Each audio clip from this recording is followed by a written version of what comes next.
Is it empty? Is that you? Secretary.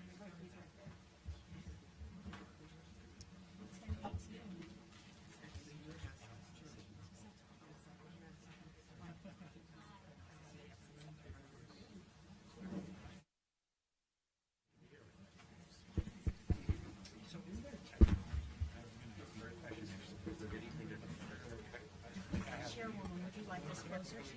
Sure. Let's say I have my 202, but I'm in Philly. Is it just the area code that identifies? Area code at the moment, it's not. The challenge is we can geolocate this cell towers. And also there are big privacy concerns associated with using that technology, so we have to see whether they're So if there's something that you could you flip on technology? Or locate them? So my guess is we could do DC.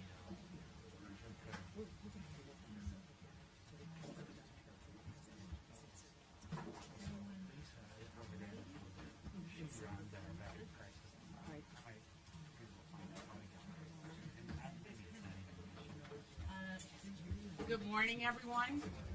I'll just do a sound check with our live stream. Ask the people we're good. Mic is good? Okay, fantastic. Good morning. Good morning, everyone. My name is Dr. Ayla Stanford. I am the Regional Director of Region 3 of the Department of Health and Human Services, and I would like to welcome you on behalf of the HHS Secretary, Secretary Beccera, and Secretary McDonough of the VA, as well as Chairwoman Rosentwirl and Dr. Delphin Rittman from SAMHSA, and the Consortium where we sit today, our CEO, John White, the Mayor of Philadelphia, in the great city that we sit today for the launch of 988. Can we just pause on that?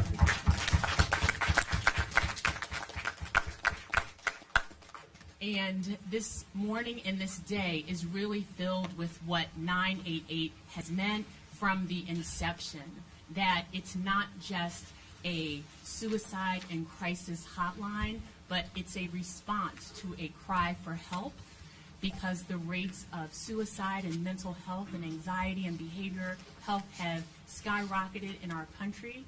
And with a collaborative approach of HHS, SAMHSA, the VA, FCC, and cities and states, we're here today. So without further ado, I am going to introduce the CEO of the consortium, Mr. John White. Thank you, Madam Secretary. To secretaries, Deputy Secretary, Commissioner, Chairperson, to our Honorable Mayor, to the County. We're really humbled by your business. This agency has been around a long time, 55 years. And throughout our history, we have pioneered providing behavioral health services with compassion, people first priorities. We couple that with excellence in mental health, treatment, and collaborative understanding. And for over 5 decades, we've helped more than 250,000 people throughout the 5-state area. We've been the home of first, from the first methadone clinic to the first clinic providing integrated health care. Today, our major focus of our care team is to prevent the next crisis. Utilizing the skills of a certified nurse practitioner, master's level clinician, life experience care specialists, and care coordinators who seek to help address the social determinants. We are operating on a 24-hour basis. Our 24 and 72-hour follow-up policies, combined with timely appointments in our outpatient clinic, are major factors in preventing that next crisis. And that, again, remains our goal. Today, we seek to harness the talent, the proven talents and skills of the behavioral health clinicians as we work in the scheme of trying to prevent some of the violent activity that takes place in our city as well. We have a proud and diverse history that is driven by our community. We have created a compelling record of helping people reach their fullest potential, all the while strengthening Philadelphia's communities and person by person, one family at a time, seeking to achieve mental wellness. And we have the pleasure of introducing the Honorable Xavier Beccera. He's the 25th Secretary of the Department of Health and Human Services and the first Latino to hold the office in the history of the United States of America. As Secretary, he will carry out President Biden's vision to build a healthy America, and his work will focus on ensuring that all Americans have health security and access to health care. In his storied career, the Secretary has made his priority to ensure that Americans have access to affordable health care that they need to survive and thrive, for his early days as a legal advocate representing individuals with mental illness to his role as the Attorney General of the state of California. He served 12 terms in Congress. I'm sorry, he survived 12 terms in Congress. And he was, there you go. And during his tenure, he was the first Latino to serve as a member of the powerful Committee of Ways and Means. He served as chairman of the party's caucus and as the ranking member of the Ways and Means Subcommittee on Social Security and the ranking member of the Subcommittee on Health. Please join me in welcoming the Secretary of the Department of Health and Human Services, his staff, and guests. Thank you, Mr. Secretary.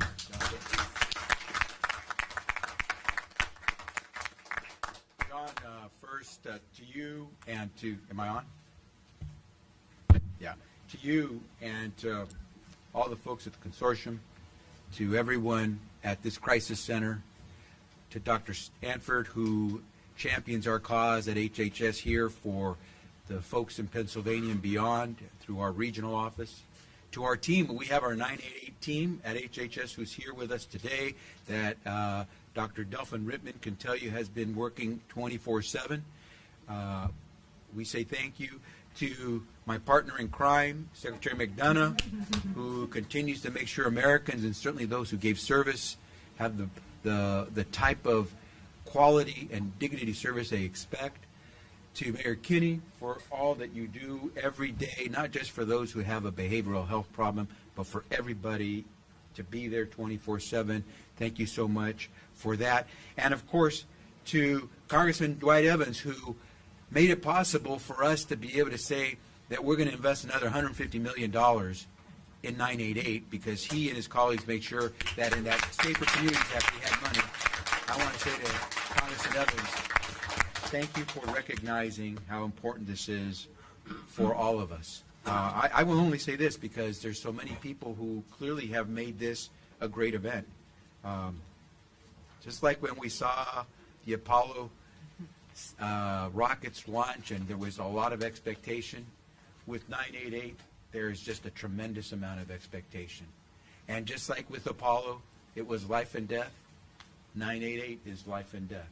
And so we want this to go well. Failure is not an option. And as you can see all around me, there are people who are committed to this. We thank each and every one of them. And I will conclude by simply saying one more time, thank you. But in this particular case, thank you especially to the people who are actually taking the call, taking the text, taking the chat, and responding and telling someone, I got you. Don't fall. I got you. And we're going to save that life and get them on the right path. So thank you, everyone, for making the launch, which officially is tomorrow, but we're doing stuff today.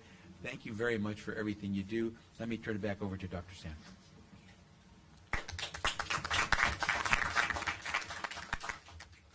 Thank you very much, Secretary Beccera.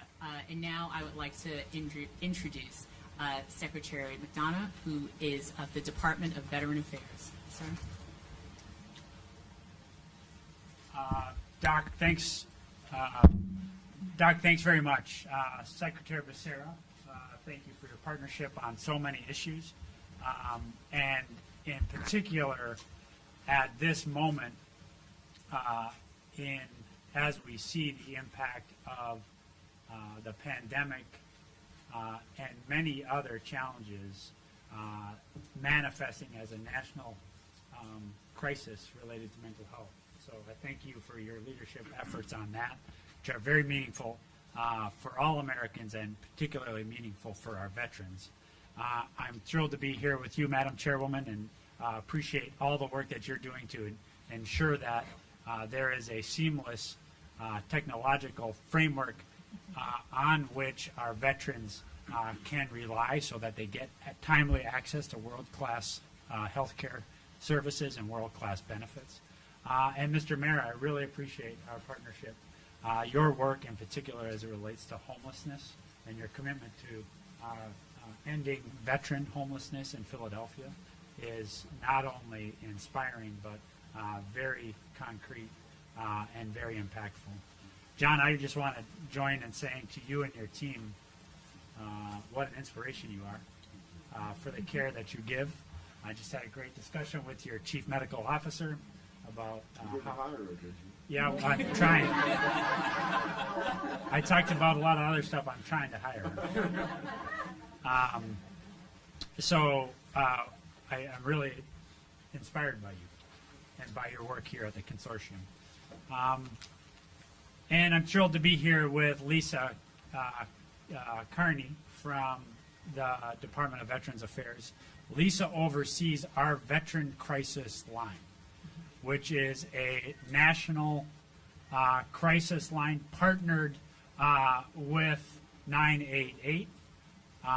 Our veterans who can reach that crisis line today, beginning tomorrow, can reach that crisis line on 988, and then they just press 1. 988, press 1. And the beauty of that infrastructure is it will put you in touch immediately with our Veteran Crisis Line, which is operated 24/7, and will ensure that our veterans in crisis will get connected to care that day, if needed. And that is our commitment to veterans. That is how we have carried this out.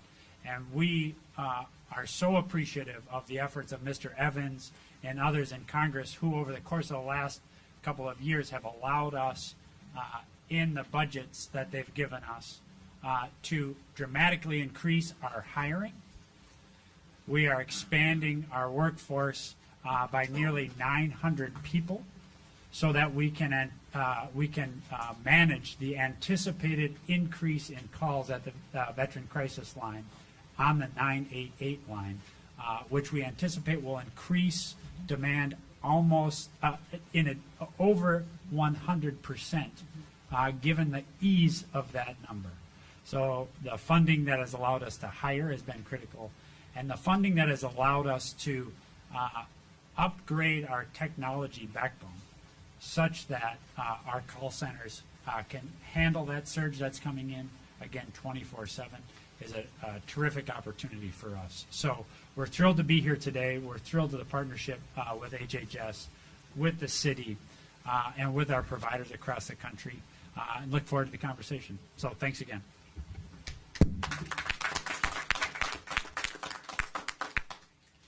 Thank you, Secretary McDonough. And now I would like to introduce Chairwoman Jessica Rosen-Worsel. Thank you, from the Federal Communications Commission. All right.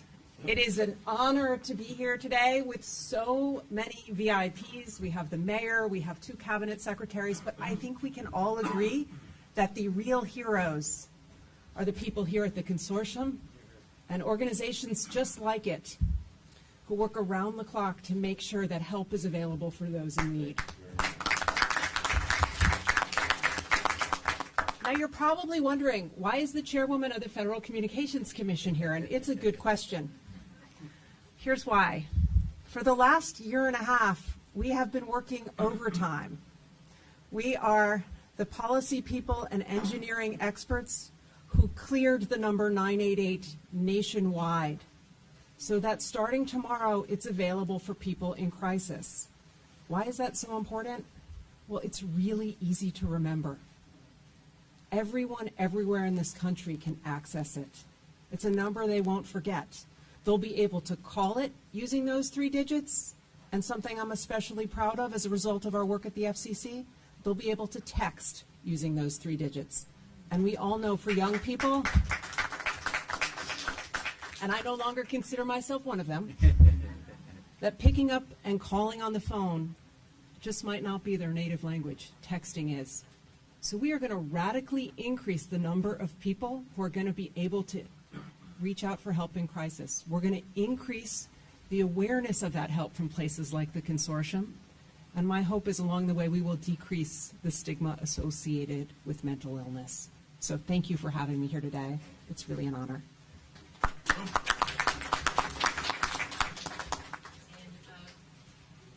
To conclude the initial remarks this morning, and thank you, Chairwoman, is Congressman Dwight Evans, I feel like, who needs no introduction in this room. Congressman?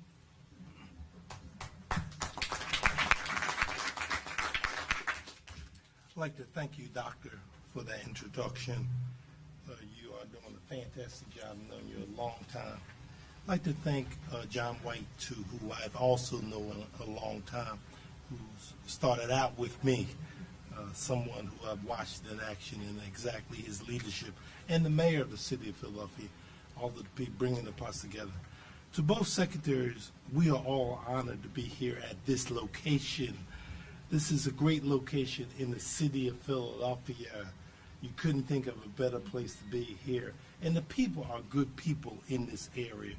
They deserve the best. And I thank the president for his leadership. It is important to understand with his leadership and the vice president that this thing couldn't be possible without their leadership together. We've been in some trying times, from Afghanistan, the COVID pandemic, and the rampant gun violence. This is very important in the equation that we face these challenges. And we can beat these challenges that we have, but we must work together, as demonstrated by the president's leadership of trying to bring all of us together. Sometimes I know this is not the most cooperative thing in Congress, and you know that, but we will work together when we understand that it is about the people. And here at the Consortium is an example of people working together. I'm proud to be a part of this in any way that I can, and I share with both of you, sending the message back, that we believe Philadelphia should be the location for everything. I want to just add that as a true model of working together here. Again, I thank you very much for this opportunity, and I yield back to Dr. Stanford. So we are going to open up the floor for a discussion, and I wanted to start with Dr. Jill Bowen, who is the City of Philadelphia Behavioral Health Commissioner, and Dr. Soyinka, who I believe is down there too, is the Chief Medical Officer, and they just want to go through specifically what happens in Philadelphia with the 988 and the calls. And they do have a screen, if you guys can sort of direct, if you can see it. Can people see it? We're good? Yes, Dr. Bowen. Okay. So we wanted to take the opportunity to share with you the behavioral health model of our crisis system here in Philadelphia through the Department of Behavioral Health and Intellectual Disability Services. So again, welcome to Secretary Beccera, to the other secretaries, assistant secretaries, deputy secretaries, chair people, congressmen, and mayor. And if I miss anybody, and all you wonderful people, and obviously the Honorable Mr. White. So let me just begin by just giving you a high level view into what our model is. So this is our crisis continuum. And it's important to note that we began to really look at our crisis continuum in 2019. So this has been a multi-year effort to transform the behavioral health crisis system in Philadelphia. You can see that this is how it flows. A person in crisis will call in the Philadelphia crisis line, which you've been hearing, PCL, that's what it is, the Philadelphia crisis line. That is the call line. That's the line that receives those calls today. And has the ability to dispatch mobile crisis teams. There are other components. There are crisis response centers. We have, with the state support, the ability to stand up an urgent care center, and we are adding longer-term crisis supports to help prevent reemergence of crisis for those who have been experiencing crisis. We put this in our overall view of the Department of Behavioral Health's priority lens of what we call TEC, which is trauma, equity, and community.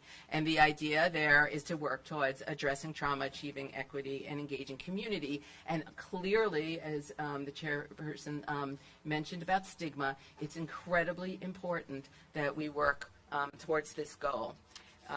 And so ultimately, we want a system that mitigates trauma. Person's already in distress, the response needs to bring that stress down, bring that trauma down, and ensure that there's no added trauma from the systemic response. So what does that look like from the, thank you. Let me go back for 1 minute and say everything we built was with an understanding that 988 was coming. And so you see that the system was intentionally built to make sure we met the core components of 988. And then here we are. Wow. So what does it take to expand a crisis line to make sure that it can handle the volume? That's what you're looking at on the screen right now. It takes some thought. It takes some understanding of what the expectation is of increased volume when 988 emerges. It takes supportive systems at the state and local level, tremendous support to help us expand. So it's about twice the size as it was. To be able to receive the number of calls. Already, by the end of 2021, the line was receiving 21% more calls. So it's already receiving increased calls. Yep. Yeah, he keeps telling me, and I keep missing it. So thank you, our chief medical officer, who very much leads this effort on the acute care services in Philadelphia. And may I just say, if we go back for 1 second, that the current system responds to the 800-273-8255 today. That is the National Suicide Line. It also responds to 215-685-6440, which is the call directly into the PCL line.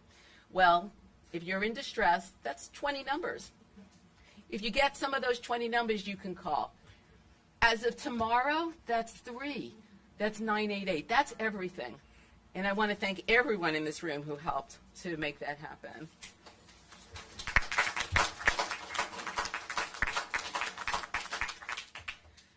And this last slide shows that what happens after the PCL line. Well, many of the calls, in fact, most of the calls are actually resolved by the Philadelphia Crisis Line. Most of the calls that come into a call center can be resolved through triage, through conversations, through connections to different levels of care.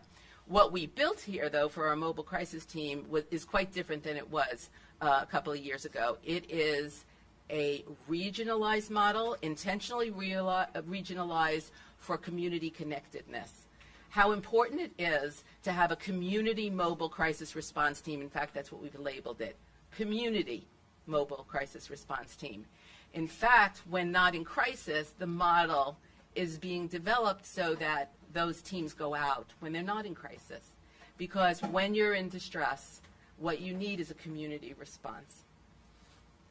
And this configuration shows you, based on the call volume and the history, the 4 different providers with multiple teams each that respond. That also helps to reduce the response time. It makes sure that there's familiarity with the community and drives the responses. And let me say that here's the goals, just so I can wrap up with the goals. Reduce involuntary commitments. Reduce law enforcement involvement in behavioral health crisis. Reduce acute care and CRC utilization. Increase crisis resolution in the community with family and social supports. increase warm handoff to community-based programs and services that address the social determinants or drivers of behavioral health. Increase individual, family, and community satisfaction with behavioral health crisis response. Minor goals, but there we have them. They are what drives us. I want to thank you. And once again, thank you all. This is a historic moment.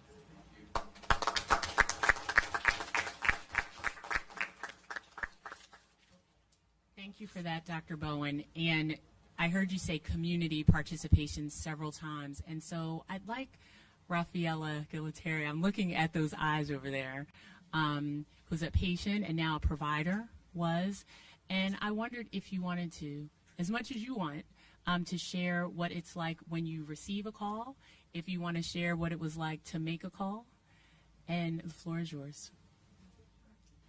Thank you.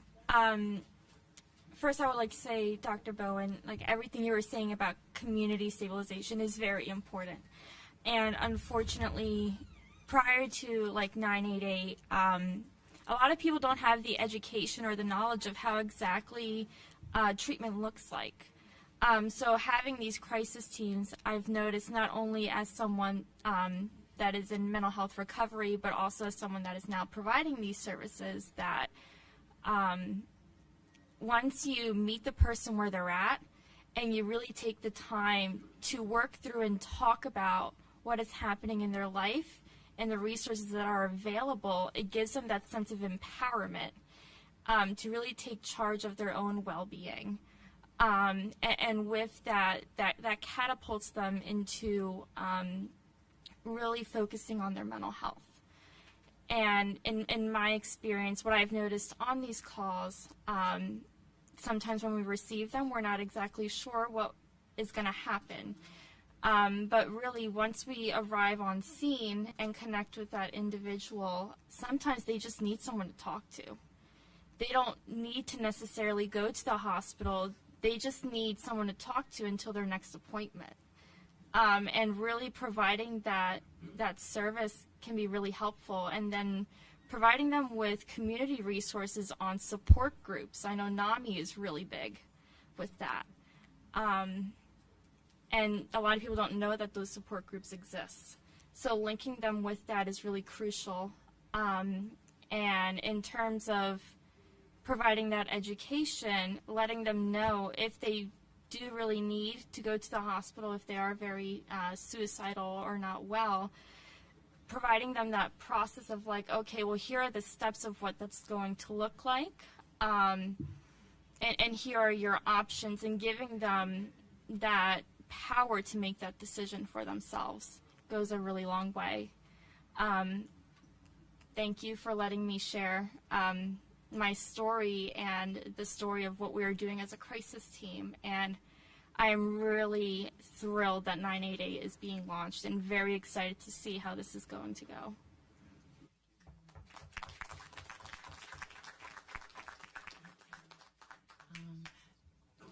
Dr. Delphin Rittman, can you just comment from SAMHSA perspective why it was so important for you to lead this effort?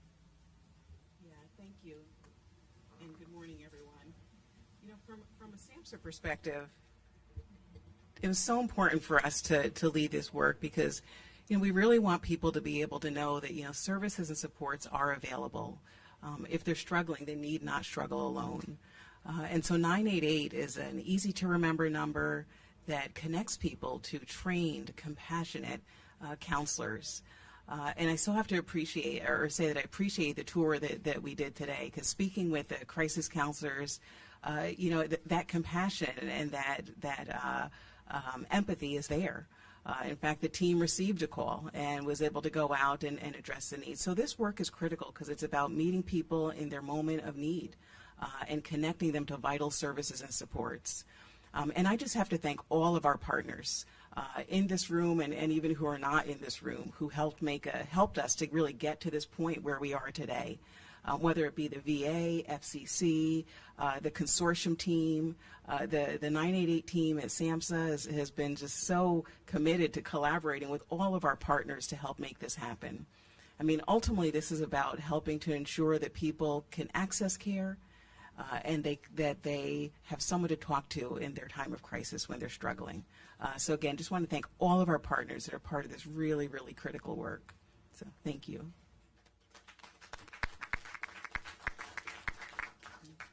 Secretary McDonough, you know, in looking at some of the data, I saw that 3.6 million people called the line, but that over 500,000 were veterans. And I wonder, just because it may be a little bit different in terms of the needs and the experience, if you could share from our veterans, those who have served our country, the importance of this for them.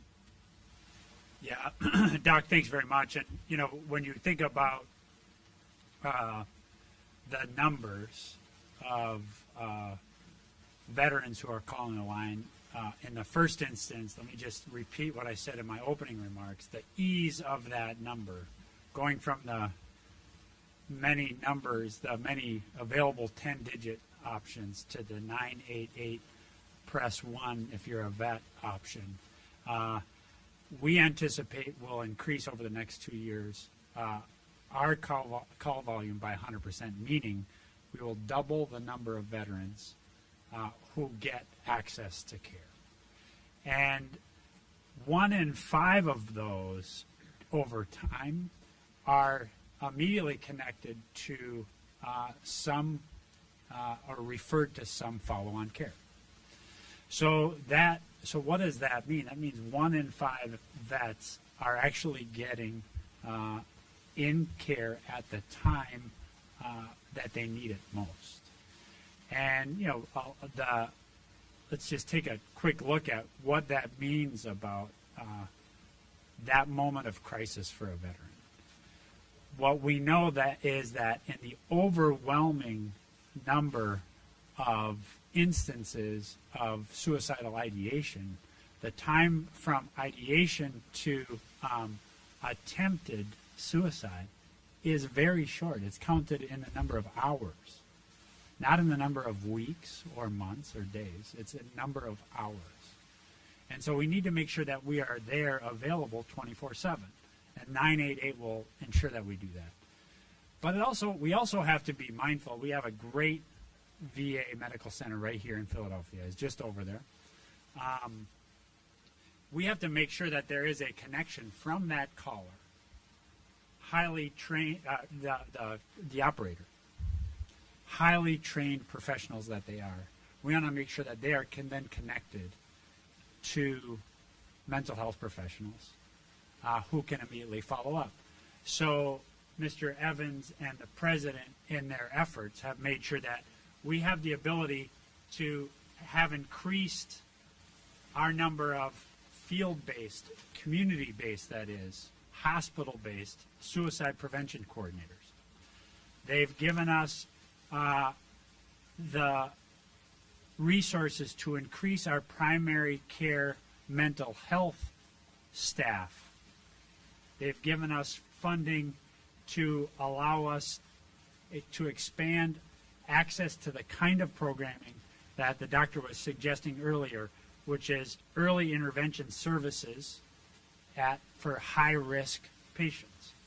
And they've given us additional resources to expand what we call our critical resource hub, which is a hub of critical clinical experts who can diffuse their expertise across the country.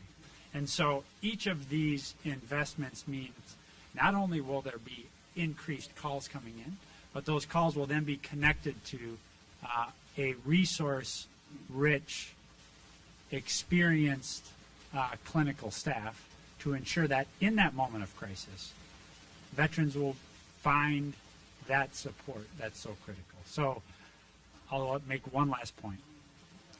Veterans, family members, if you are in crisis, don't wait. Reach out. If you're worried about crisis, don't wait. reach out. 988, press 1 for veterans, is available to you. It's prepped for you. We work for you. And there, as the chairwoman said a couple of minutes ago, there is no stigma, there's no shame in seeking that support. That support is here for you. Thank you for that.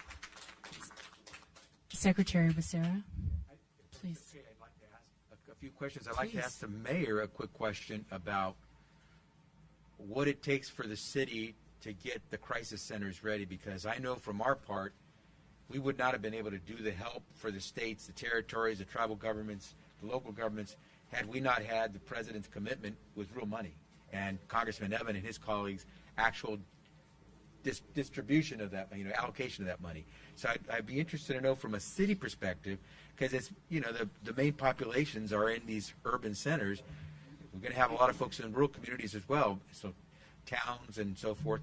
But I was wondering if you could give us a quick sense of what it's taken in terms of a commitment by the city to make it happen. I was hoping that Chairwoman Rosenworcel would give us a little bit more detail, because I don't think people understand that. I may be based these days in Washington, D.C., but my phone number has a 310 Los Angeles area code. And when people call in, we try to track you based on your phone number and where you should go. It's because we're trying to get you to your home community. But if you happen to have a 310 phone number but working in Philadelphia, I don't really need to speak to a crisis center in Los Angeles. I need one here. So I'm hoping that, Madam Chair, you'll give us a little bit of sense of what it's taking to make sure that happens, because that's the technical aspect of this. And finally, John, I'm hoping that you or someone on the team, especially anyone who came from the crisis center who gave us a tour, can give us a little bit more, give me a sense. Have you seen a difference in the past year in your capacity to respond? And what are you still missing? So 3 questions if I could ask. Well, first of all, thank you, Mr. Secretary, for your attendance, and Secretary McDonough. I can't tell you how much we appreciate the Biden-Harris administration. I've been with more secretaries in the last almost 2 years than ever in my life, and it's a wonderful thing to. No, not at all. No, keep coming. Keep coming. And Chairwoman, thank you very much for your attendance too. What we also learn in Philadelphia is, and sometimes the hard way, is that every response to a crisis is not 911, and we're putting a burden on our police because they're always not sure what they're coming upon. Until recently, we haven't partnered them with clinical professionals who can diagnose a situation on site. And they run into very difficult situations, dangerous situations. But 911, I've been around a long time. 911 was for everything. You called 911 for everything. And we have to get that away from that. We hope that 988 becomes as well known as 911 or 411, and we're working hard towards that goal. As you all know, we've been through a very difficult 2-3 years, and it's affected everyone's mental health. And in some ways slightly, some ways very, very seriously. And it's brought itself in other situations when it comes to substance abuse and the violence, and when people are in poverty and they're also going through mental crises. There's lots of things that happen that we want to try to stop from happening in reverse. So before I'm going to turn it over to Jill, Dr. Bowen, because mayors can do really good things when they hire smart people. It's like it makes you look real smart, and when you're probably about medium. But I'll turn it over to you. But I want to say something. First of all, Congressman Evans, thank you for being there all the time. You're there all the time. And I want to personally thank Dr. Stanford. Dr. Stanford, we would not have gotten through what we got through on COVID without you. You focused us, you pushed us, you beat us up sometimes when we needed to be beat up, and guess what? We loved every beating because we finally got it right. And one of the things I'm very proud of is we're one of the most, if not the most, equitable cities in the country when it comes to vaccination, and we wouldn't have been there without you. So you got a good person there. That's okay. It's a good experience. But Dr. Bowen, we'll talk a little bit about how we've resourced up. Just briefly, let me just say, It doesn't happen without steadfast support from city and also from state. And that's everything from funding to model development to integration and coordination. We looked at all of the historical data, and that's how we built the system. We recognized gaps, looked intentionally for the gaps, and developed a model that would address those gaps. And we're in the process of doing that. We've already succeeded with increased dispatches. They're up 18%. As I said, the call volume up 21%. And that's because we were able to build capacity that matches the data. When you bring that to your state and city leaders and they support you, it makes all the difference. This won't work without that. Yes, Chairwoman, thank you. All right. You asked, how do we make sure you get help from the place where you need it? So if you start with a 215 area code, we assume you're in Philadelphia and you want to hear from people who know what it's like to live here. That's a good starting point. You could be traveling in Los Angeles and you might in fact want to hear from people at home who know where you're from. So that's where we're starting.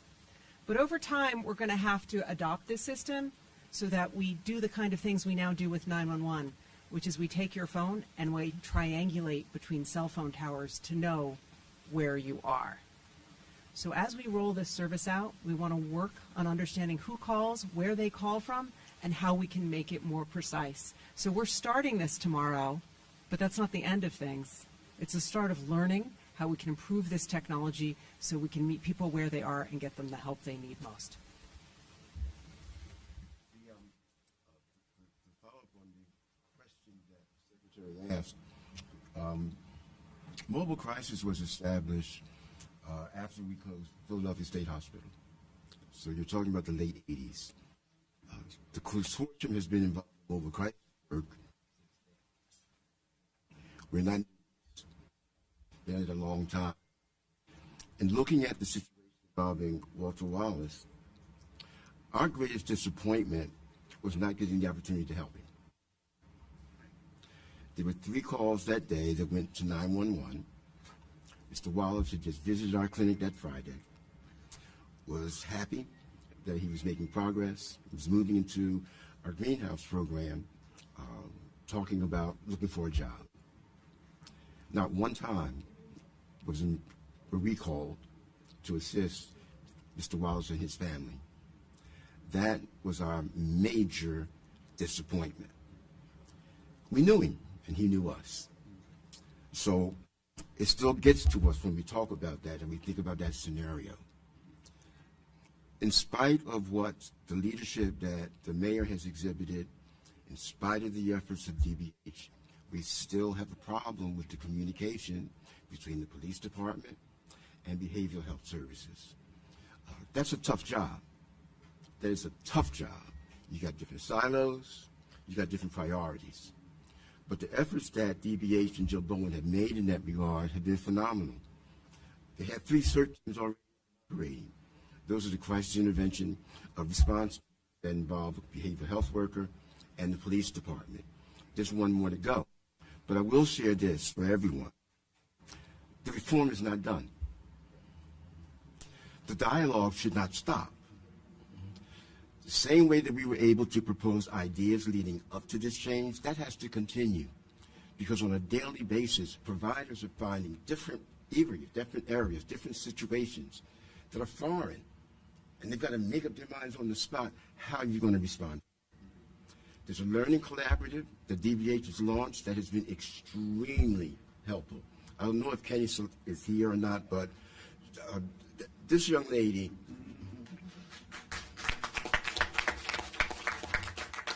through the learning collaboratives, they're telling and teaching the provider community in mobile crisis how to respond to those challenging situations, those unique situations. How do you respond to a person who's on the autism spectrum? How do you respond to someone who has dementia? How do you respond to someone who is on drugs and the crisis is caused by failure to take their medication?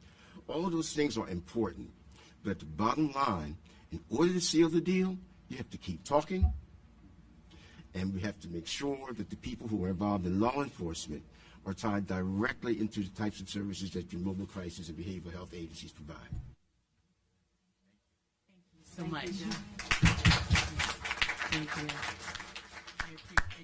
And everyone in Philadelphia appreciates your work and the work of the consortium. And I think just to be at the table with all the people that need to communicate about between the police and between our mental health services is how we get there, right? And then to have the federal support from our Congress folks and the Secretary and the Biden-Harris administration to put the resources and the funding into SAMHSA and the FCC and the VA so they can execute it for the populations that need it most. I mean, that's why we are excited that this is the step for the transition. Reverend Cortez. Yes. Thank you. Welcome, Mr. Secretary, and all our other guests, and our congressman who supports all of Philadelphia, not just his district. I want to say it. I want to say it because he's helped in the Hispanic community. So thank you, Congressman, and our mayor. And I just wanted to make a statement about the challenge of mental health and the fact that it's still considered a taboo subject in our communities and that there's stigma attached to it.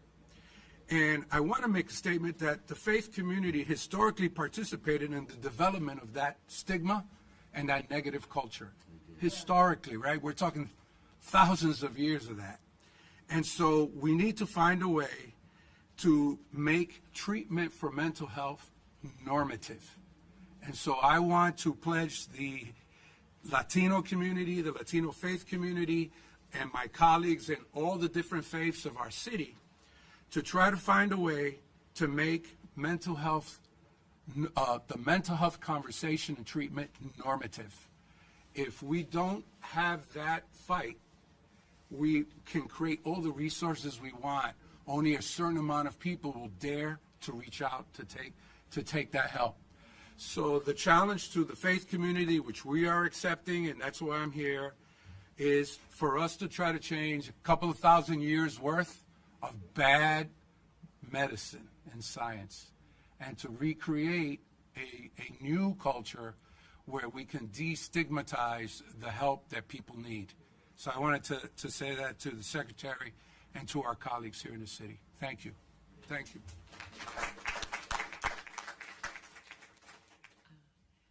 Secretary, I didn't know if you wanted to comment on that holistic approach of mental health and behavioral health being part of your checkup and why that's so important to you. Actually, that for many of us who come from families where absolutely correct, you try not to talk about it. It's going to be a change. And I suspect there'll be folks in communities that wonder if they should call 988 because they wonder if that's then going to be used against them later on. And we have to persuade them that reaching out is the first question. We'll do everything to protect their privacy and get them the resources. But I think what the Reverend points out is something else that's very important, and that is we've got a lot of communities that haven't heard the message and need to hear the message. Sometimes you won't be able to say it just in English. A veces vamos a tener que comunicar en español or in other languages, and we have to make sure we can do that. And the great thing is Dr. Delphin Rittman and her team have made sure that we also have call center capacity in Spanish that is stood up already and that will grow, because we understand that you should feel like that number is for you as well. And so I think it'll be important, and we should be prepared to expand it beyond that. I think what the Reverend's pointing out is something really crucial. We got to get people to want to call, and we have work to do there. And much of it is, as he said, it goes back centuries, and we have to undo that. But I believe if anyone remembers the President's State of the Union address, he made it very clear. We're going to make an historic investment in mental health and in substance use disorder services because it's time, and the pandemic with COVID has really made it clear we have no choice but to act right away. So it's fabulous to see everybody who's working on this. Thank you. To say that, just to remind people that it's 1 in 4. It's really pervasive. It's 1 in 4 people who have a mental health challenge in any given year. Just think about how pervasive that is and how important normative approaches are. Dr. Duffin, maybe correct me if I'm wrong, but is the statistic accurate that today the greatest killer of children is suicide? Is that the case, or guns? Yeah, suicide is certainly, it's high on the list. It is high on the list. I think for young people, it's pretty high on the list there. Guns, yeah. Guns. You're absolutely right, Secretary. The leading cause of death, ages 10 to 24 in adolescence, is firearms, and of those, the majority are suicide. Secretary McDonough, and then Dr. Musham, and then Deputy Secretary Hauser, if we could, in that order, if you could share on any of the topics, I'm sure. I just want to pile on Secretary Beccera's excellent point, and gracias a usted, Reverend. If you don't know our Secretary of Defense, Lloyd Austin, you should get to know him. But he's unforgettable when you see him, because he's about 6'6" and hefty. But he's also a heavily, highly, rightly decorated soldier of the United States Army who fought on all sorts of fronts over these last 20 years of war, and a nearly 40-year career in the Army. He has a very simple saying, which is, mental health is your health. Okay, mental health is your health. And that's as true for the Armed Forces of the United States of America as it is for the veterans of the Armed Forces of the United States of America, as it is for the children and the adults of the United States of America. And so, your health, mental health is your health. So, Rev, we're right there with you. Can I add a flip to what the Secretary said?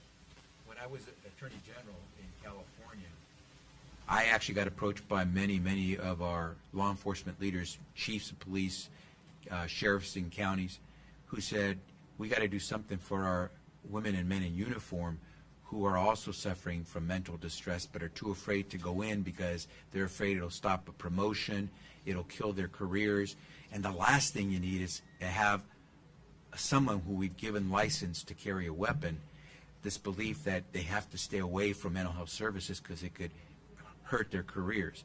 And I hope that one thing we do, and we do offer our folks in uniform far better healthcare services than many people can get, but oftentimes we have to remove that stigma, not just for communities that can't communicate well, but even for professionals. We have to do what we can to make sure that they know we're there for them, whether it's 988 or other services. I think there are a lot of men and women, committed professionals, who really want to know that it's okay for them to reach out. Yeah, I'm sorry, I just wanted to add that intervention. Thank you. Yeah, my name is John Musham, and like Mr. White, Elwyn and Consortium both provide mobile crisis services. We haven't been doing it quite since the 80s, but we do that, and I'm much more comfortable with people like Rafaela speaking because they're the ones who are actually doing the work, so I'm more of an administrative role. But when we think about the work that we're doing with mobile crisis, it is important for us to recognize that crisis is a community issue, and the answer is not mobile crisis unless mobile crisis is a community resource to help a community with a community problem. And so that's the way that we see ourselves, is that there's a time before we were involved, there's a time during our involvement, and there's a time after our involvement, and the key common denominator in that is going to be the people who are connected to the individual. And so that's where we want to be able to provide the supports and the help to not just help the person, but recognize that that person is part of interrelated spheres of relationships. And connecting that person to the people who are closest to them is really our biggest job. The other thing that I think is important that Mr. White also said is that one of the ways that I've been talking about the crisis 3.0 in Philadelphia, as we've been calling it, is 2.0. Okay, I think of it as 3.0. Yeah. So we're crisis 2.0, but we're telling a new story for the way that people think about behavioral health services in the city and in our communities. And story is such an important role in our lives. The way that we experience life is so much informed by the stories that we tell ourselves. And when we talk about different stakeholders like criminal, like law enforcement, mental health, we are talking about people who are telling vastly different stories. And figuring out how to get to that place where we have a common language, that's a lot of our challenge, I think, over the next 5 to 10 years as we think about how do we create real partnerships.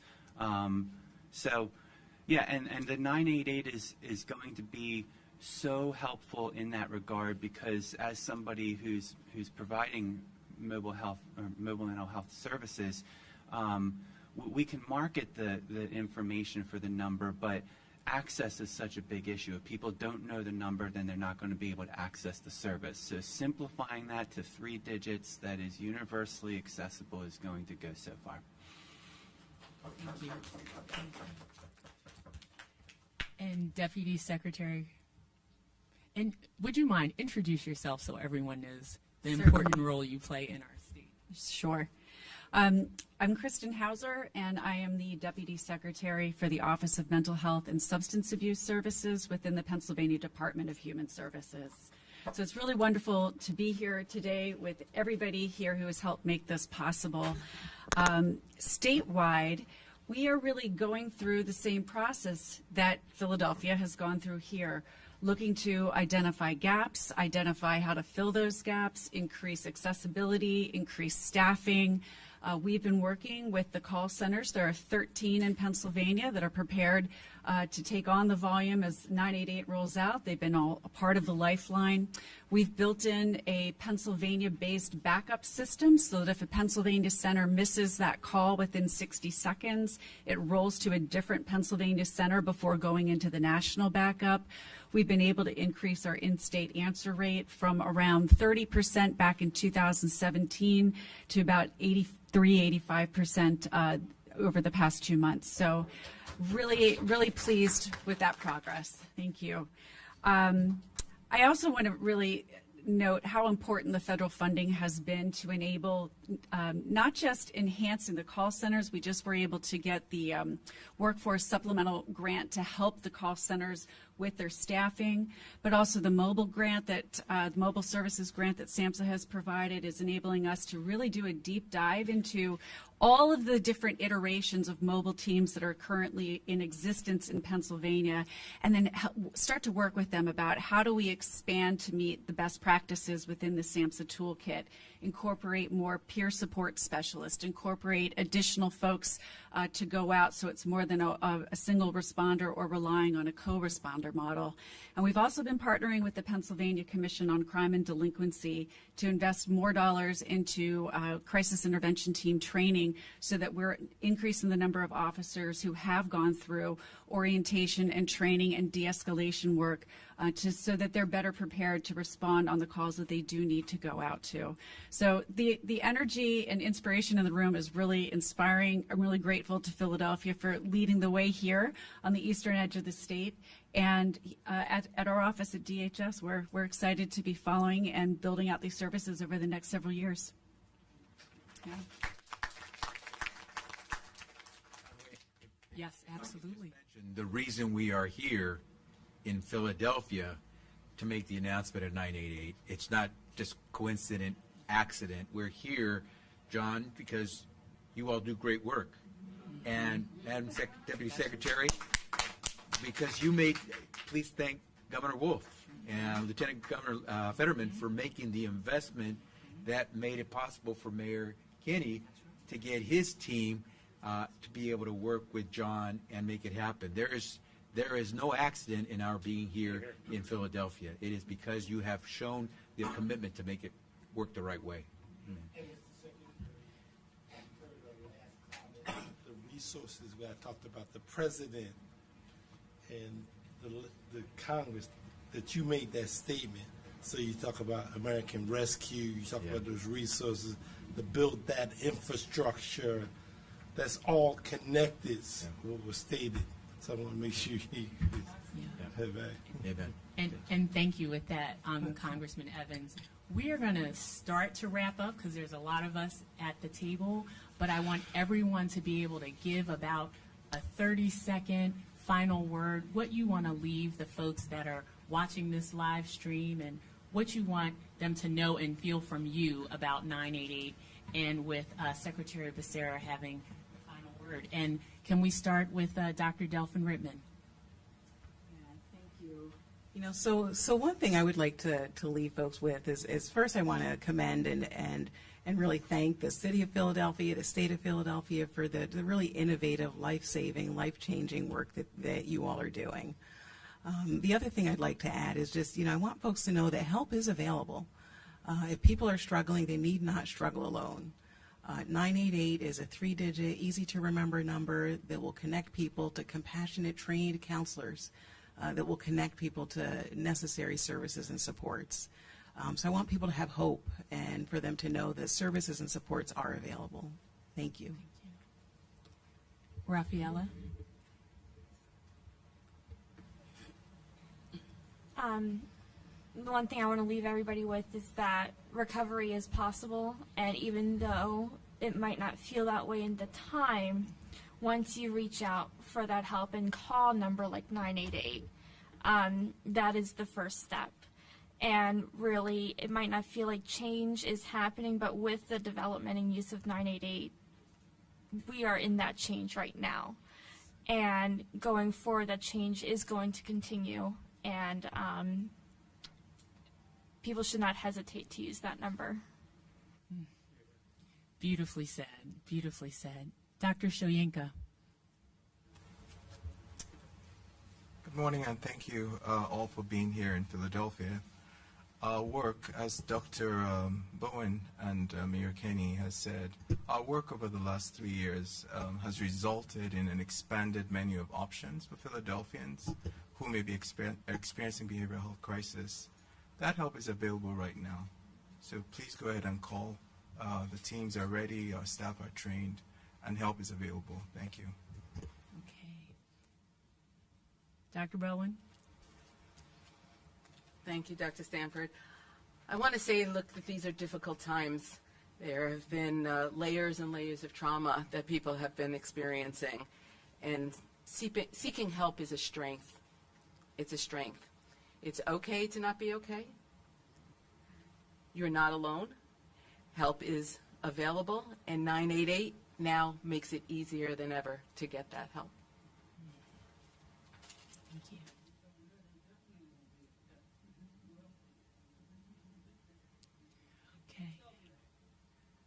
Okay. Chairwoman?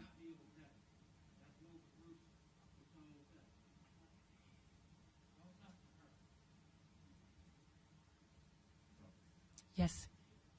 Chairwoman? There's been a lot of work to get to this day, but what we've done is we made it easy. 988 is easy to remember. Now we have to make it clear to the entire country that it is a sign of strength to call it and use it, and not a sign of weakness. Mr. White. Thank you, Dr. Stanford. I would like for people to know that it is not the consortium. We control the space that we occupy. But there are dozens of behavioral health providers in the city of Philadelphia who do an outstanding job, who seldom get the credit for the work that they do. Congressman Evans mentioned the word violence that is plaguing our city. I don't know if people understand that we probably save hundreds of lives every day just by the behavioral health interventions that we make. The mayor, he knows it already. But I want our federal representatives to know there is no finer group of trained, professional, trauma-influenced, crisis-managed providers in here in the city of Philadelphia. And so on behalf of all of the provider community, I'm going to thank you for being here and thank you for engaging in this topic. Fantastic.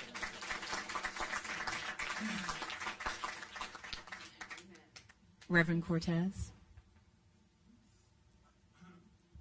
To the cameras in Spanish, because it'll probably be al pueblo hispano aquí en Filadelfia le queremos dejar saber que empezando hoy pueden llamar al 988 si su familia tiene una crisis emocional.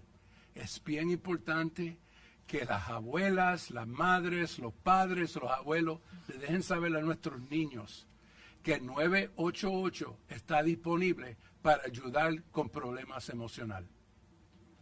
That's it.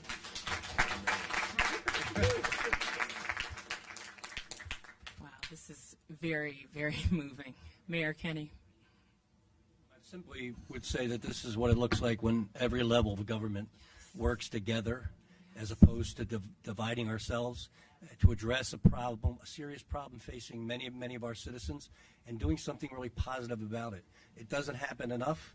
But I want to thank you. I want to thank the Biden-Harris administration, all of you folks working there.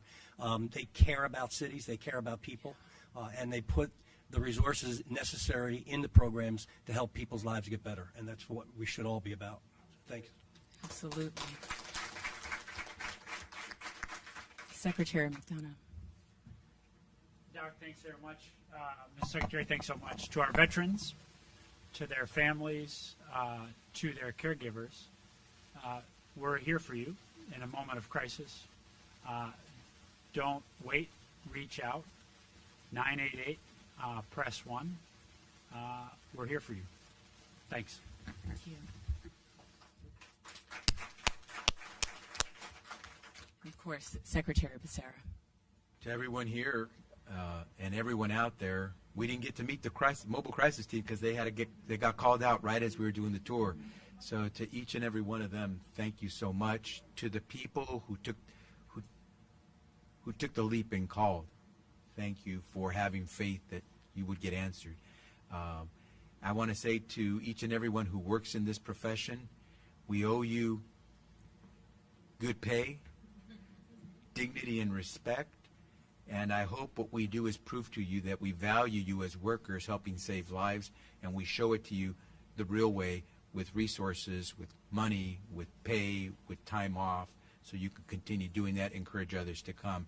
And my final point is 988, 3-digit number, but it really is more. It's a message. Yes. When you need someone, we will be there. And that is what 988 means to me. It's not the 3 digits, it's the message behind it. So let's make it happen. Yes. Thank you.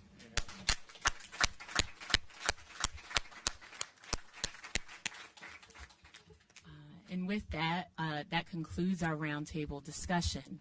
I just want to give a few housekeeping rules, if that's okay. For those at the table, if we could leave first to head down to the press conference, and the press, obviously, can head down as well. And then for those of us who are in the room, if you could allow for the folks at the round table to leave first and then join us. We will be just about a block down the street at a magnificent mural of the Philadelphia Mural Arts Program that depicts behavioral health.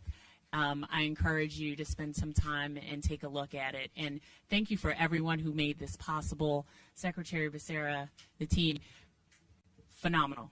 Okay, thank you.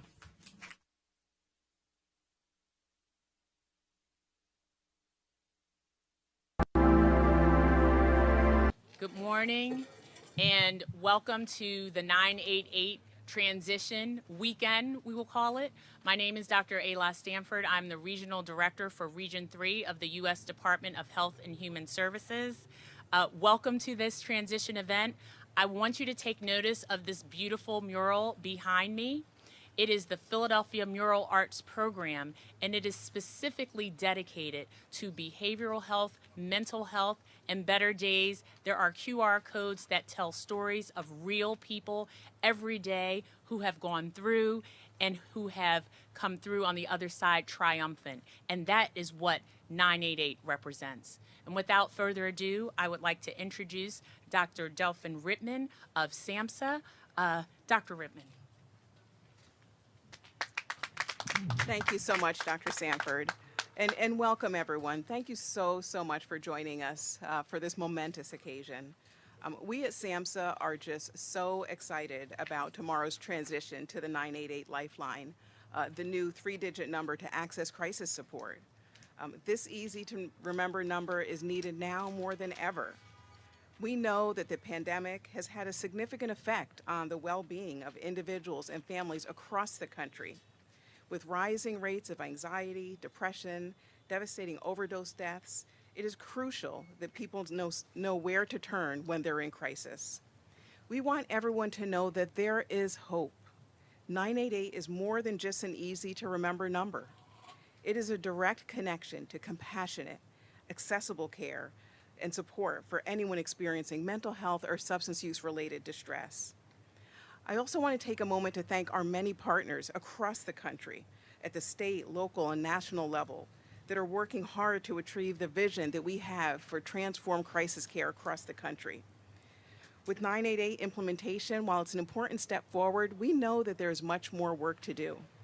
And so I thank all of our partners who are on this journey with us to transform the crisis care system.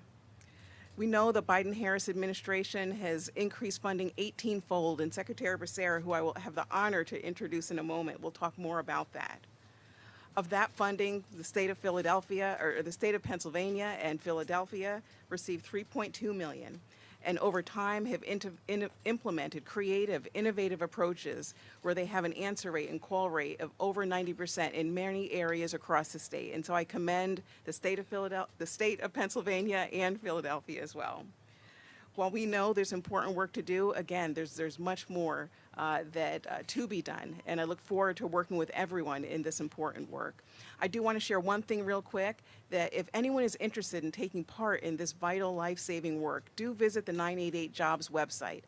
That website lists the 200 crisis call centers across the country. You can be involved in this work. You can help save lives. So check out that website, become involved, and again, thank you for tuning in and being with us, and thank you to all of our partners. I now have the honor to introduce Secretary Beccera, who has been just such a champion, such a support, and just a fantastic support as we're doing this work. I'm almost speechless there, as you can see. But Secretary Beccera, it is an honor to turn it over to you. Thank you. Dr. Delphin Rittman, thank you very much. To everyone who is here, especially to our federal partners, Secretary McDonough, Chairwoman Rosenworcel, thank you so much for making the trip here to work with the state of Pennsylvania, the city of Philadelphia, but more importantly, the men and women who every day save lives. We want to say thank you to you. We're here today for a particular reason, 988. But for a moment, let me zoom out so we can recognize what a pandemic has made impossible to miss. Too many of us are experiencing suicidal crisis or mental health distress without the support and care that we need. Too many of us as parents are worried about our children's mental health, their well-being, but feel we have nowhere to turn. Too many of our families have been devastated by a record-breaking overdose epidemic. From Arkansas to Vermont, from Oregon to Pennsylvania, Americans are searching for hope and help. According to the National Alliance for Mental Illness, more than 1.8 million Pennsylvanians live with a mental health condition. And for them, and for all Americans, we want to give them hope and help. That's why we're here today. 988. 3 digits, easy to remember, but more than a number. 988 is a message. When you hear 911, you think emergency and rescue. Starting tomorrow, when you hear 988, think crisis and rescue. If you're about to fall, reach out. We will catch you. That's what we want in 988. If you are willing to turn to someone in your moment of crisis, we'll be there. 24/7 access to trained counselors who can help you if you're experiencing suicidal, substance use, or other mental health crises. 24/7, no matter who you are or where you are. We know this transformational experience won't happen overnight, but President Biden is committed to making 988 a success. He has invested more than $430 million in 988 in his first 18 months in office. That's an 18-fold increase, as you heard Dr. Duffin Rittman mention, 18-fold increase in 988's budget compared to the $24 million total the year before President Biden took the reins. Here in Pennsylvania, as you heard Dr. Duffin Rittman mention, SAMHSA has awarded more than $3 million to help the state strengthen and expand the capacity of its crisis center supporting 988's Lifeline. The Lifeline ultimate success will hinge on the governors of our great states, our territories, and our tribal governments owning 988. 988 is not a federal program. It is run by the states through their crisis centers. But from President Biden on down, we are committed at the federal level to support and sustain your efforts. I can prove that in more than 432 million ways. We've taken the lead in standing up text and chat platforms. We have stood up a backup call center to help every state carry the load. And here, I want to thank Governor Wolf and Lieutenant Governor Fetterman for their commitment to Pennsylvanians to make 988 a success. That is why we are here today in Philadelphia, because we have real partners who want to make 988 work for their people. Lives are at stake. Failure is not an option. That's what today is about. We have a lot of work ahead, but together, when we launch 988, we can turn hardship into hope for those we love. I want to thank all those who are working hard to make sure we turn hardship into hope. And with that, let me now introduce the Secretary of the Veterans Administration, Dennis McDonough.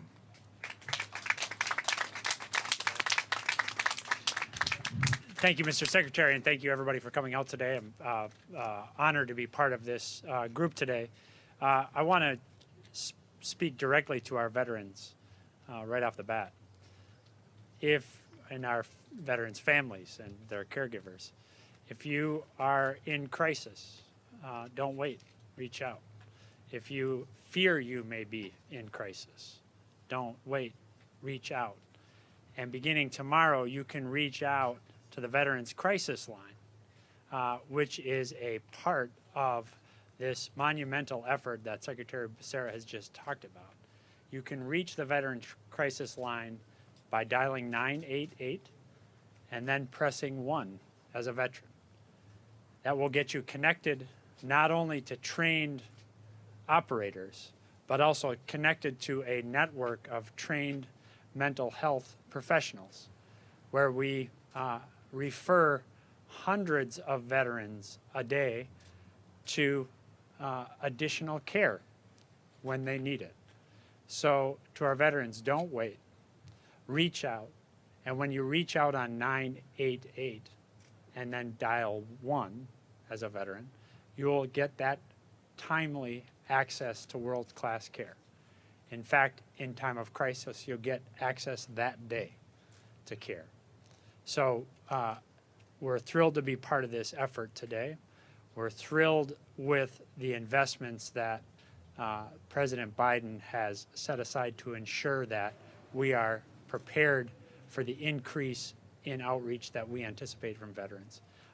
And we underscore one last time to our veterans and their families and their caregivers that we're here.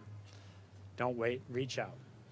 And with that, I'm thrilled to be able to introduce the chairwoman of the FCC, who you are unlikely to have known before today, but you are likely to understand after hearing from her that without her and her team's tireless work over the course of the last year and a half, we would not have the technological backbone on which Americans across the country, including veterans, can rely for this very simple access to professional, timely mental health care.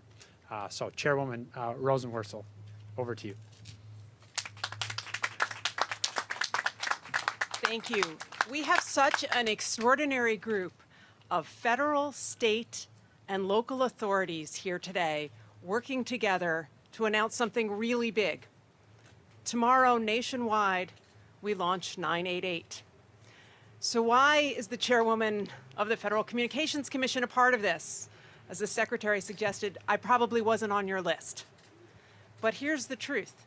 For the last year and a half, the FCC has worked around the country to make sure that the 988 number is clear and ready to go, not used by other services, other authorities, or other numbers. And as a result of our work, we are ready to launch tomorrow.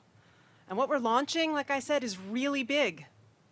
We are making it simple and easy for people to reach out in times of crisis. This is a number people can remember. This is a number that they can call, and it's a number that they can text. And what we hope with this simple number is that we will increase the number of people who know about the services and help that are available. We will increase the number of people who reach out when they need assistance, and we will decrease the stigma associated with mental health in the United States.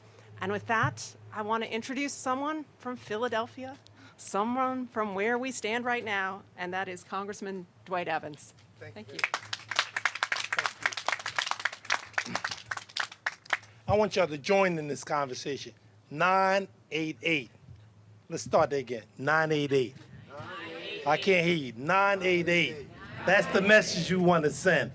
I want to sincerely thank the President and the Vice President, Biden-Harris, for this leadership and all of the partners who are here today, because this is not possible if we don't have these partners. But we want to get the message across of 988 and the significance of that message to all of us and to all Americans. It is important to understand what is happening here today, a sense of hope and optimism that we're starting. And it's not strange that we kick off in the city of Philadelphia, where it all started. So I want to hear you say again, 988. 988. I'm going to kick it over to John. John just met John. John, one of the partners. Thank you. I'm so happy to be here today in West Philly to commend the Biden-Harris administration, Secretary Beccera, Chairwoman Rosenworcel, Secretary McDonough, and Assistant Secretary Delphin Rittman for helping move our national behavioral health crisis system to the next level through the 988 initiative. I also want to thank Mayor Kenney and Dr. Bowen and Dr. Shoyinka for the work that you've done to make Philadelphia a national benchmark in crisis service delivery. Our partnership with Philadelphia Department of Behavioral Health and Intellectual Disability Services has been one of the great pleasures of my career. Staff at the Philadelphia Crisis Line have demonstrated a level of collaboration and engagement which should serve as a model for provider and community authority partnerships in communities across America. I work for Elwyn. We're a nonprofit human service organization in Pennsylvania and other states, and we've been providing mobile crisis services for almost a decade. Mobile crisis supports people in crisis by going to where they are in their communities. From January to June 2022 alone, we've received over 2,100 dispatches. 37% of those were for children and 67% for adults. Over the years, our teams have prevented suicides and other crises by intervening early and getting people connected to the supports they need. There are people alive today who would not have been without mobile crisis support. One of our challenges that we've faced over the years is that we provide an important service, but not everyone knows about us. So if you hear about us or maybe Google crisis in Philadelphia, then you can get the number and access our services, but often that doesn't happen. So why we're so excited about the 9/11 initiative is because 9/11 is not just a phone number. Sorry, I'm saying 9/11, right? Wrong press conference, sorry. So this is why we're excited about the 988 initiative. 988 is not a phone number, but it's a part of our larger crisis care continuum. The unified line will provide an opportunity for more Philadelphians and Americans to get the timely support they need during some of their most trying times. So we thank and applaud the work of Secretary Beccera and his team at the U.S. Department of Health and Human Services, what they've done to move this from promise to reality. And with that, I introduce Secretary Beccera. So we're ready for questions, Adrian? We're going to start with Abraham at the fire. Most states, including Pennsylvania, didn't get passed legislation to secure funding for 988. And some are concerned that with increased call volume, some areas will be, overly stretched system will be stretched even further. How confident are you in the state of the system going into launch dates? So it's a great question. It deals with the actual operations and what it takes because, as I said before, this is not a federal program. It's just that President Biden made a deep commitment to it, and we've had resources to help our states stand up the operations they need. Many are improving. Many have actually committed to have a sustained source of funding for 988 moving forward. We applaud them. A state like Colorado passed an initiative that lets them tax. It's their this phone number, those who have phones, and so they have a source now that they can turn to all the time. State of Pennsylvania has made major commitments in resources to make sure that they could get to this point of standing up their backup centers and be more prepared. We're doing, as I mentioned, the text and chat right now because we want states to focus on being able to answer their calls with high rates. But sooner or later, we're hoping that migrates over to the states as well. What is it going to take? As I said, the governor's got to own this. They got to treat it as something for their family. It's got to be a responsibility that the states, the tribal governments, the territories take on. We, as I said, we went way beyond when we went to $432 million plus compared to the 24 million before. President Biden was serious. Now we need everybody else to walk their talk as well. And I invite whoever wishes, if they have some comment, to also add. Lauren with NBC. Mr. Secretary, one of the challenges for families, whether they're in crisis at that moment or not, is to find doctors and therapists for help, whether that's because of an insurance issue or just availability because the demand is so high in some communities. At HHS, what can you do after this call to make sure that people have access to doctors and therapists going forward? So if you recall, during the President's State of the Union address, he made a historic commitment to mental health and substance use disorder work. 10 years, was it 10 years, $50 billion of support, something we've never seen before. If Congress supports that, and Congressman Evans, we know you got some heavy lifting to do there, but we could really make a difference. The President wants us to treat mental health the way we treat general health. That if you've got insurance, you know you're covered whether you break your bone, you get a cut, you go in for a cold, you go in for a vaccine, or you're suffering mental anxiety. You should have access. And so we're committed to making sure that the law is respected when it comes to offering mental health services, insurers and providers. We are continue the investment, and Dr. Delphin Rittman could talk to you about the billions of dollars that President Biden and Congress, quite honestly, through the American Rescue Plan, made available to us to provide to those who are providing services in the mental health field, in substance use disorder. We have revamped our drug addiction strategy so that now we help local communities also deal with harm reduction. It's not just trying to prevent people from getting on drugs. It's not just helping treat those who are on drugs, but we're going to do more to make sure they don't harm themselves while they're in the process of getting themselves clean.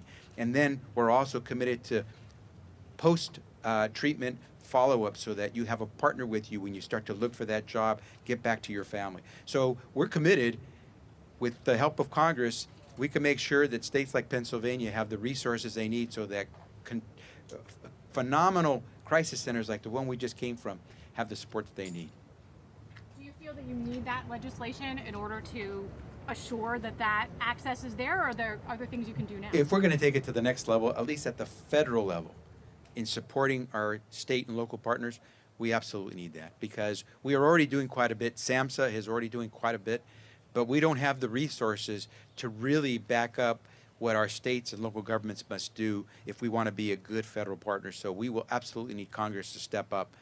But once again, bottom line, first order of business is governors have to make commitments to things like 988 so that we can then be there as partners to support them. Pam, CBS. John White mentioned Walter Wallace in the roundtable. Is the vision for this that people would dial 988 instead of 911 and prevent that kind of traffic, or is that overstating the goal? And I'm going to ask John to make a comment as well, because this is real. When we're talking 988, we're talking life or death in many instances.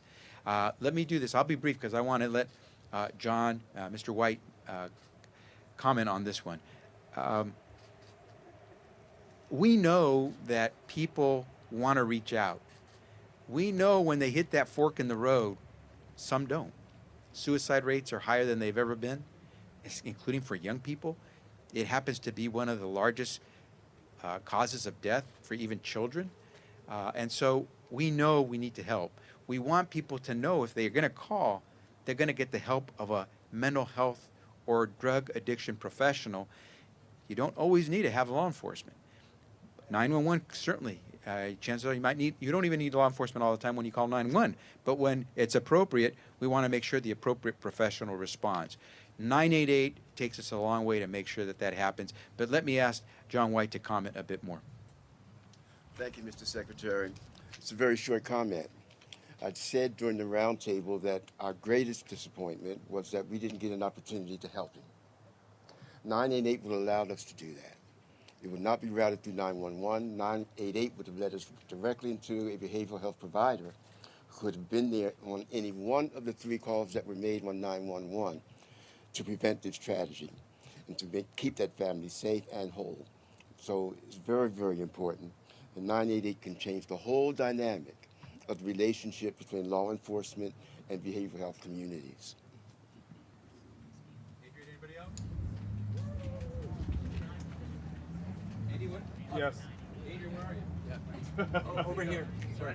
Mr. Secretary, Howard Monroe with CBS 3. Is there connectivity between 911 and 988? If someone is calling 911, will someone answer? This could be for the chairwoman. Will someone answer and reroute them to 988? So we are getting this up and running right now. 911 is a more than 50-year-old system. I think over time we're going to want to figure out how they can work cooperatively together. For too long, people, when they've had mental health crises, they might have reached out to 911, their families might have called 911, when the appropriate response was actually mental health authorities. So what we're going to do after we start tomorrow is study who's calling, from where, what kind of responses were necessary, and then identify over time how 988 and 911 can work better together. I might just, I'm Dennis from VA, and I just wanted to, I wanted to underscore that the Veterans Crisis Line, which currently we receive about 2,000 calls a day, we do have that ability to connect to any emergency dispatch that may be needed. But any veteran out there today, any family member of a veteran, any caregiver for a veteran, if you contact us on 988 and dial 1 as a veteran, we will make sure that if you need care today, to your question, you will see a mental health professional today. If you need to be connected to some other service, or you need to be connected to your local VA emergency department, we'll make that happen today. That's why this investment from the President and this cooperation between VA and HHS with Secretary Beccera's leadership and the FCC with the Chairwoman's leadership is so critical to making sure that any person who finds himself or herself in crisis today, or a family member who is concerned about that person, can have that confidence that that full suite of services will be available to them. 988, if you're a veteran, 988, dial 1. Thanks. I think you should understand the significance of this starting here in Philadelphia. When Lauren raised the question about Walter Williams and John White spoke about it not being aligned, you now see the alignment in terms of the Biden administration, the Harris administration, aligning so that we can avoid what happened in Walter Williams' case, which happened out here in West Philadelphia. So I share with you what they're trying to do in conjunction with the Congress, with the president, is the alignment. That's what they're attempting to do. So the kickoff of this, to be here in Philadelphia and understand the significance of what we're doing here today with all these various partnerships and the leadership of both secretaries, what we're doing today, is a significant move. To lead off of his question, because I don't think that it was actually understood what he was trying to say. My name is Cherie Dart, and I'm from Scoop USA Media. What the question should have been today. My daughter works at CHOP. She just told me 2 weeks ago they were informed that this is coming. The 911 staff, the dispatchers who answered the phone today, people who don't know that this is happening, have they been informed that if somebody calls and says, I have a crisis, that they should direct them to you? Or will they try to answer that call themselves? Hi, I'm Dr. Jill Bowen, Commissioner for the Department of Behavioral Health and Intellectual Disability Services here in Philadelphia, and I can speak to Philadelphia. There's already work ongoing with the police department and behavioral health to transfer calls from 911. Suicide calls currently are being transferred if they come into 911 and there is no need for law enforcement, it's behavioral health crisis, to transfer that over to the PCL line. So that work has begun, looking to expand that work. But ultimately, the calls directly into the PCL line, the more that people learn and know what is possible, then they don't even have to go through 911. It'll shift, exactly. And the 988 just makes it so much easier, because otherwise you've got these 10-digit numbers, 10-digit number for the National Suicide Hotline, 10-digit number for the Philadelphia Crisis Line. 3 numbers is a lot easier when people are already in behavioral health distress. Sure. We have time for one more question. Yeah, Lauren, DC? Actually, Dr. Stanford, given your experience here in Philadelphia, can you speak to sort of the impact that what you have seen in Philadelphia and what the impact is that you think will be here? So I believe that Philadelphia really represents what will happen across the nation, particularly with our youth. You heard Secretary Beccera comment that it is one of the leading causes of death in adolescents 10 to 24. We also know that in communities of color that suicide has increased in suicidal ideation, as well as with our LGBTQ communities that have 4 times more likely attempts with suicidal ideation and such. And so it is paramount. 988, 3 simple numbers, but again, it's more a message. It's more that it was a cry for help from the American people, that the government responded and said, we're here. We hear you, and now this is a simple number, and it will take time to transition, just like 911. But for these communities that we know and recognize are hurting, that is why we're here in Philadelphia, because it represents other cities across the United States. Thank you. Last question for Dr. Delphin Rittman from Abraham at the Inquirer. Bipartisan Civil Committees Act has $150 million for 988. Is there any plan, timeline, how that money is going to go out, or do we start to see that money? Yeah, so we are in the process of working out a lot of those details, but that money was designated for crisis. Crisis lifelines and crisis support, and that is where those resources will go. So stay tuned. Stay tuned. More to come there. It's still, the ink is still pretty wet on that, but stay tuned because it absolutely, those resources will go out to crisis centers, crisis communities across the nation. But stay tuned. We're working out some of those details. Thanks very much. Appreciate it. Thank you, folks.